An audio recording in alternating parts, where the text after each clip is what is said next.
On the last day of December 2024, off Cape Tarkhankut on the western tip of Crimea, a Russian Mi-8 helicopter crew flew out to hunt Magura V-5 drone boats, the $250,000 uncrewed hulls that had spent a year sinking Russian warships.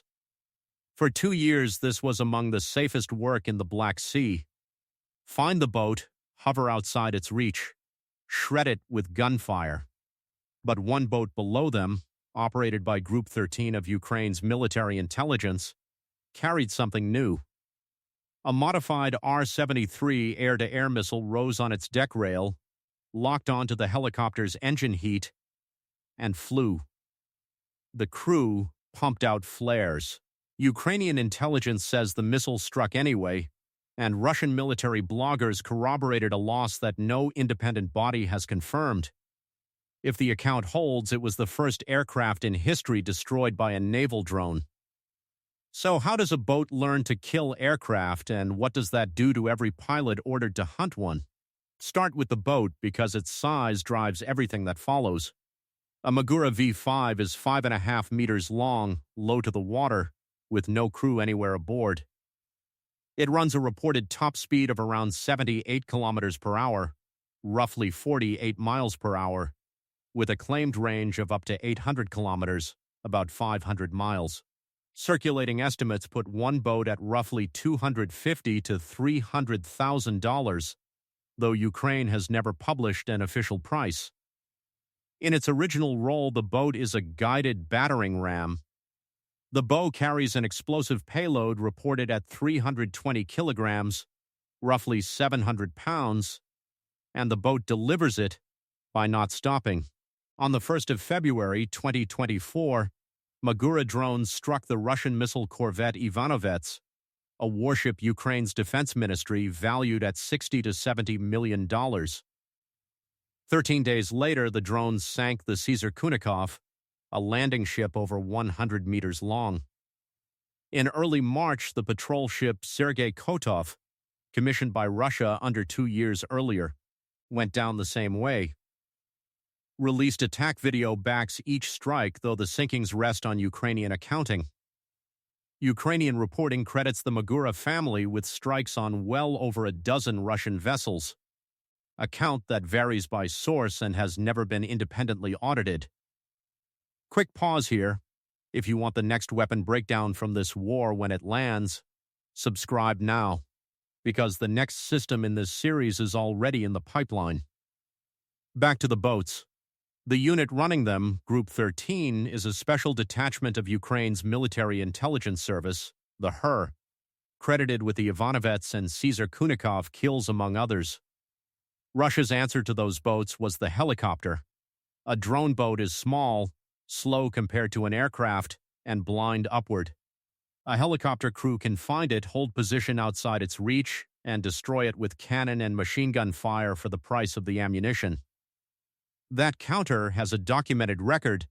On the 6th of October 2023, Russia's defense ministry reported a Ka-29 naval helicopter destroying a Ukrainian drone boat headed for Crimea. For 2 years, the helicopter was the cheapest kill in the Black Sea, the one reliable predator hanging over the campaign that had pushed Russia's fleet out of its western operating areas. Ukraine's military intelligence decided not to hide the boats from the predator, but to arm the prey. The weapon Group 13 bolted onto the Magura's deck is the R-73, known to NATO as the AA-11 Archer, a Soviet-designed short-range dogfight missile that Ukraine inherited with the Soviet Air Force and has flown since independence. It is one of the most respected close-range weapons of the Cold War after German reunification put ex-East German examples in NATO hands. Western air forces studied it with genuine alarm. Ukraine holds stocks of them, and a missile already in a warehouse costs nothing new to build. Ukraine calls the surface-launched adaptation the Sea Dragon, and it did not appear from nowhere. Drone boats fitted with what appeared to be R-73 launch rails had been photographed and reported from around the middle of 2020, 4 months before the first claimed kill. The R-73 is an infrared homing missile. It carries no radar, and nothing on the boat illuminates the target with one. Its seeker head is a heat-sensitive eye staring up from the launch rail, and when the operator points that eye close enough to a helicopter's hot exhaust, the seeker locks onto the heat signature itself. Lock first, then launch. After it leaves the rail, the missile needs nothing further from the boat. The boat is the other half of the weapon because nobody aims from the deck. A Magura runs on a satellite and radio control link, its operators sitting hundreds of kilometers away watching the sea through the boat's own cameras and sensors. The same link that once steered 300 kilograms of explosive into a warship's waterline now steers a missile seeker onto a patch of sky. The crew hunting the helicopter is not on the water at all, so the helicopter's guns have nobody to kill, only hardware. That passivity is what makes the missile so hard to answer. A military pilot's defenses are built around warnings, above all a radar warning receiver that sounds when a radar paints the aircraft, because radar-guided missiles announce themselves by the energy they emit. An infrared missile emits nothing. On the released video of the Cape Tarkhankut engagement, the first visible cue is the missile's smoke trail already in the air. The crew dropped flares, decoy heat sources meant to pull the seeker away, and by the Ukrainian account, the missile flew through the decoys and struck anyway. Think of it as the difference between a mugger who shouts across the street and one who says nothing. All your training answers the shout. There is real awkwardness in the engineering, and the awkwardness explains the tactics. An air-to-air missile is designed to leave a moving jet that points it at the target. On the Magura, the launch rail is fixed. The boat aims the way a man aims a rifle bolted to a canoe. It turns the entire hull toward the threat and adjusts the rail's vertical angle, and the seeker's own field of view does the rest. There is no helmet cued, over-the-shoulder shot here. A target directly overhead, or crossing fast at close range, sits outside what the seeker can grab. The trade runs the other way on range. A helicopter's guns are effective out to roughly 2 kilometers at best against a small sea target. The R-73, launched from a jet, reaches out around 30 kilometers. A surface launch costs it much of that reach, because the missile leaves the rail with no aircraft speed or altitude behind it. Even a fraction of 30 kilometers is far beyond gun range. To use the gun, the hunter must enter the missile's kill zone. The reverse is not true. The old hunting profile fed targets straight into that zone.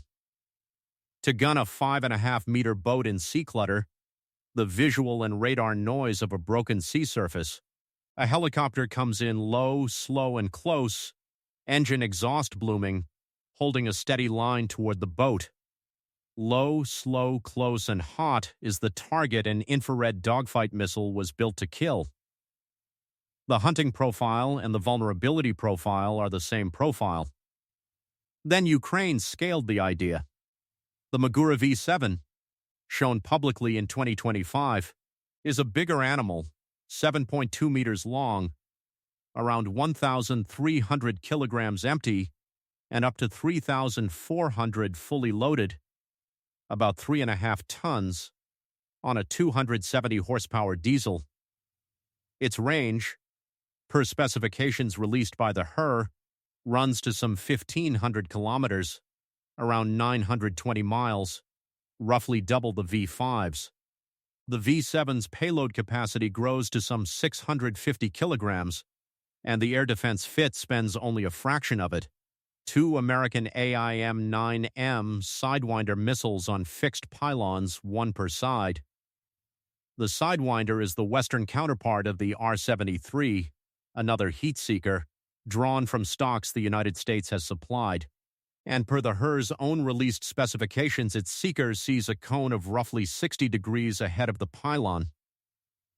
Western analysts have questioned how reliably a seeker can hold lock inside that cone from a hull pitching on open water, which makes the confirmed kills all the more striking. The geometry problem was solved in practice before anyone published how. A larger hull gives those seekers a steadier look at the sky. The boat becomes standing air defense, a cheap, expendable picket that loiters where no warship could survive and waits for aircraft to come to it. Hold on to the price gap from the top, a $250,000 hull against multi-million-dollar aircraft, because on the 2nd of May, 2025, it got its sharpest test yet, about 50 kilometers, some 31 miles, west of Novorossiysk, Russia's fallback naval base on the eastern Black Sea coast. The location is its own evidence of what the boats had already done. Novorossiysk is where much of the Black Sea Fleet withdrew after drone and missile strikes made Sevastopol, its historic Crimean home port, too dangerous for major warships. A Ukrainian drone pack loitering 50 kilometers off the fallback port, hundreds of kilometers from Ukrainian-held coastline, is the V-7's range figure expressed as a threat.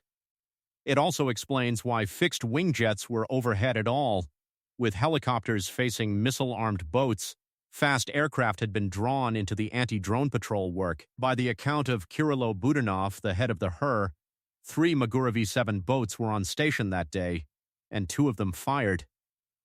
A sidewinder left its rail. It climbed. The Su-30 came down in the sea. The jet was a twin-engine, 2-seat fighter, and its crew ejected and, in a detail Budanov himself offered, were pulled from the water by a passing civilian vessel. Ukraine released video of one engagement, and if confirmed, it was the first fighter jet in history shot down by an uncrewed boat. Budanov says a second Su-30 went down in the same window and that its crew did not survive. A claim with no released video and no independent confirmation. While Russia acknowledged an incident near Novorossiysk without confirming any loss, the December helicopter tally has the same shape. 1 Mi-8 destroyed and a second damaged in the first announcement, upgraded 2 days later to 2 destroyed, and 1 damaged on Ukrainian intelligence alone. Over water there is no wreck for anyone to photograph, so claim plus video is often the best evidence that will ever exist. The economics survived the hedging comfortably. For the Mi-8, the Ukrainian defense outlet Defense Express reported that Russia's own defense ministry valued one lost airframe at around $2 million, while Western market figures for new-build variants run well past $10 million. For the Su-30, estimates around $50 million circulate without a primary source. Take the lowest figure on the table and it is still several boats' worth of aircraft. Take the highest and one jet buys an entire flotilla. The missile shot does not even spend the boat. The old Magura trade was hull for hull, 1 drone expended per warship struck. A Sea Dragon boat fires, survives, and can be RARMed, with R-73s drawn from inherited Soviet stocks and sidewinders from American aid. The cost exchange stops being a one-time bargain and becomes a standing subscription. So can Moscow's pilots really not hunt these boats anymore? The honest answer is sharper than the slogan. There is no published Russian order telling crews to stop, and no open-source study yet documents a measured drop in helicopter engagements. What changed is the bet. For 2 years, a low pass over a drone boat risked ammunition. Now it risks the aircraft. No crew can tell an armed hull from an unarmed one until the smoke trail appears. And the safe answer, standing off, is exactly what the boats need to reach their targets. Deterrence here does not require shooting down every helicopter. It requires that nobody can know which boat shoots back. The wider campaign those boats enabled is the strategic proof. Ukraine, a country whose navy lost most of its ships in 2014, claims to have disabled or destroyed around a third of the Black Sea Fleet's major vessels, a figure not independently audited, and it reopened a working export corridor from Odessa under that cover. The armed boats are the reason the unarmed ones keep arriving. The rest of the world noticed. In late April 2026, a Magura sank a target ship during Balikatan, the annual United States and Philippines exercise, in a live fire demonstration off the northern Philippines, with American Special Forces soldiers running the boat, an account confirmed by the manufacturer and reported across the defense press, though not by an official American command release.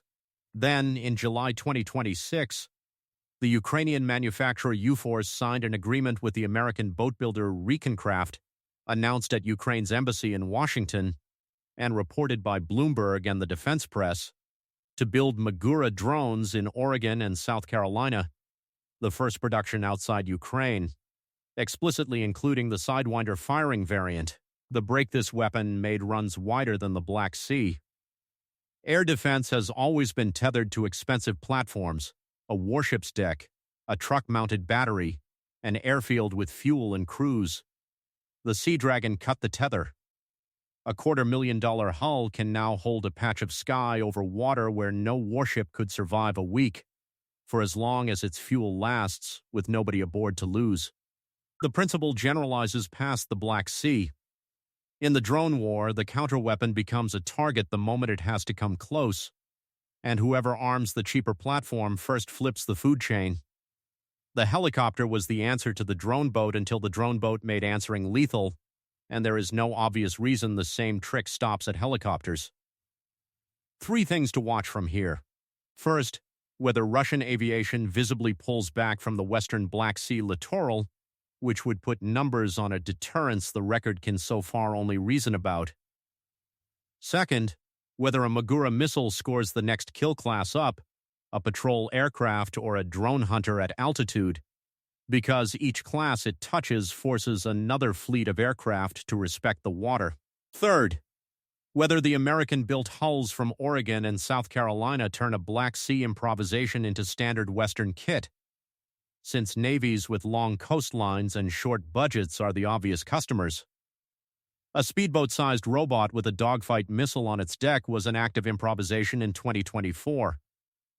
By 2026, it is a production line on 2 continents, and the sky over the Black Sea belongs a little less to the side with the Air Force. The next system in this series solved a different impossible problem: how you hide an airfield from a military that watches every runway. That story next.